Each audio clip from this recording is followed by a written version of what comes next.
what actions would make the Sunshine Coast resilient enough to survive a food shortage? Donna Sugar, Chair of the Sunshine Coast Regional District, and representing Roberts Creek. Wow, that's a really big question.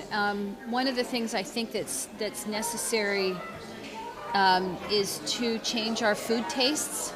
We have cultural biases about food, and to be able to eat things that are available locally and in season is something that I think we've lost. So that would be one thing, and that's a very tall order, and I don't know if it's an action, but it is something that needs to happen. So I'll just leave it at that for the moment. Yeah, Joe James, I'm with Farmyards Landscaping. I actually help people, I focus my landscaping company on helping people grow their own vegetable gardens, so that's a small way, but what action we could make to make the Sunshine Coast resilient enough to survive a food shortage would be ultimately to somehow train more people to plant large plots, good chunks of land for like potatoes, to get like quarter-acre sections of potatoes going. Somehow to get some kind of school, for lack of another word, like a training school to get people, young people, or anybody who are looking for a way to make a living, first of all, just on how to do it from beginning to the end of the season. So over time, over a couple of years, we'll have a lot of people trained on how to provide food for a lot of folks. You were saying everyone has to grow their own food. Yeah. And she's saying we should educate them to grow their own food. Yeah. So what do you say now, that it's not possible?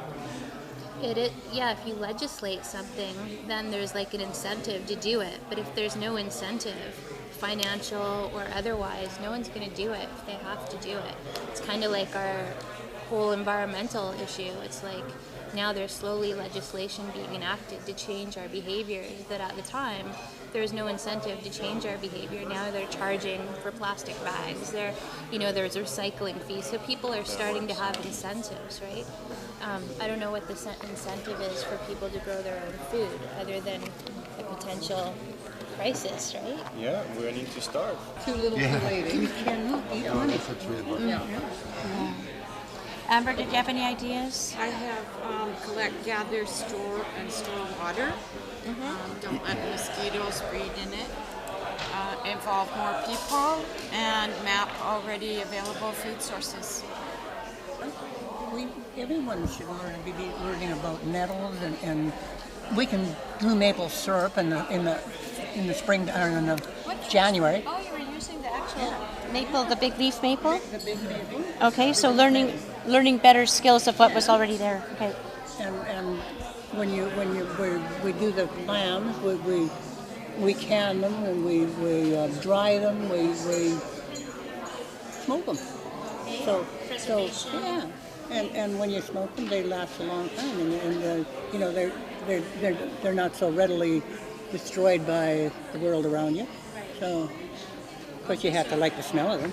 So basically, in the old skills. Okay.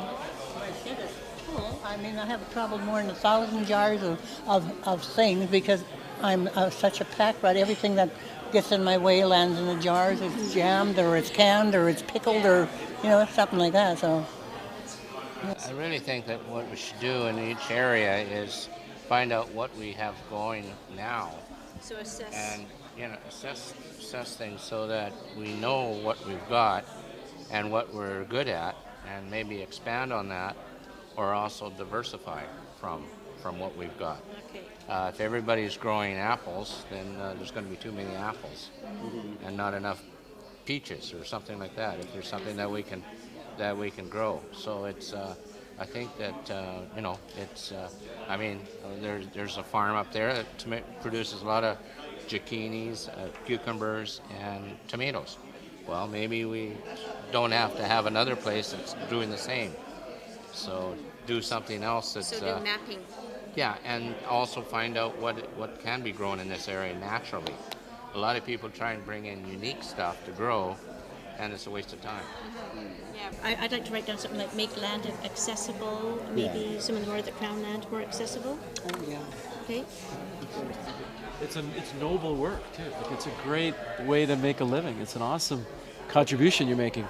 So we just have to somehow provide, and I don't know whether this would be private sector or whatever, just provide some kind of training for people, like build it and they will come, like the land is out there. The land is out there. People like Don, I mean, there's going to have to, you've got a lot to advise people on how to do this. Some kind of year-round schooling, some kind of schooling from spring to fall. I'm a chef who likes to incorporate local products into my cooking, and I'm feeling the momentum building on the coast. I think a lot more people are getting into farming, and it's becoming more accessible. It's becoming a viable alternative to the supermarket shopping. We have a big garden at home. We get a lot of food out of our garden. My partner does all that.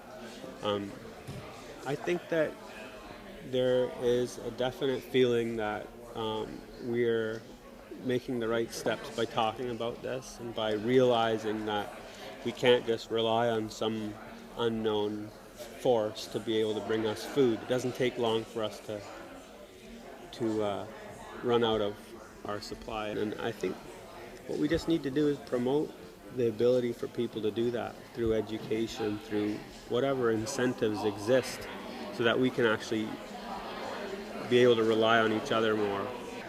My name is Bernard. I'm the president of One Straw Society, which is there to promote self-sufficiency and everything here that we're talking about.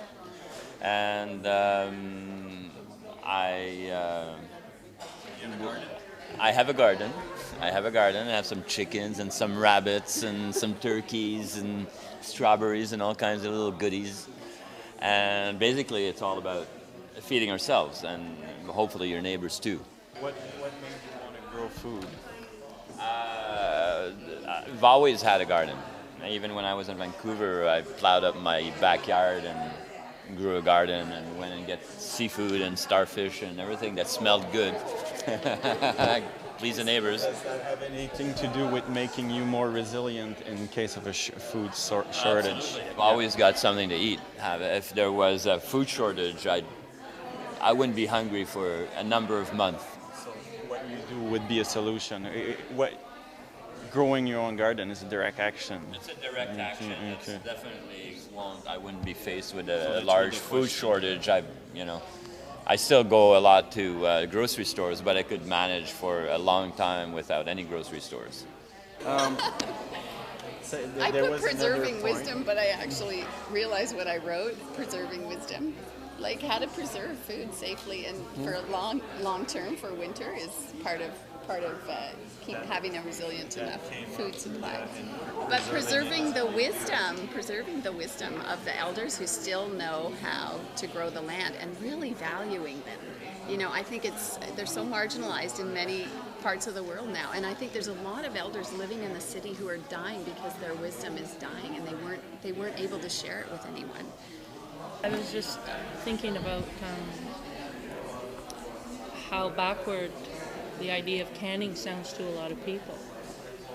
It sounds, when you say you're canning, I have a couple friends in the city, you say you're canning, they're like, well, get a grip, you can go down to the store. But making those sorts of activities, the norm.